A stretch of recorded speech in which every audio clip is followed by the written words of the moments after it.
कि ईरानी सदर इब्राहिम रईसी का हेलीकॉप्टर शदीद धुंध वाले पहाड़ी इलाके में हादसे का शिकार होकर लापता हो गया।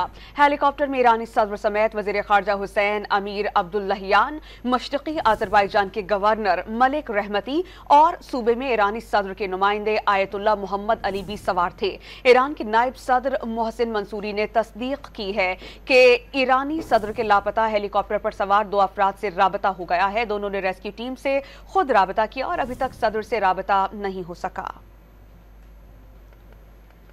इतवार को ईरानी सदर पड़ोसी मुल्क आज़रबाईजान के सरहदी इलाके में एक डैम का इफ्तिताह करके वापस आ रहे थे जब खराब मौसम की वजह से उनका हेलीकॉप्टर लापता हुआ। ईरानी सदर के साथ दीगर 2 हेलीकॉप्टर्स भी थे जो महफूज रहे और मंजिल पर पहुंच गए। ईरानी वज़ीर दाखिला अहमद वाहिदी ने बताया कि ईरान के मशरकी आज़रबाईजान सूबे जोल्फा के करीब सदारती हेलीकॉप्टर को हादसा ऊजी गांव के नजदीक पेश आया। सर्च ऑपरेशन जारी है, तहम खराब मौसम की वजह से मुश्किलात दरपेश हैं। ईरानी फोर्सेस समेत इमदादी तंजीमों की 3 दर्जन से ज़ायद टीम्स हादसे के मुमकिना मकाम को तलाश करने में मसरूफ़ अमल हैं।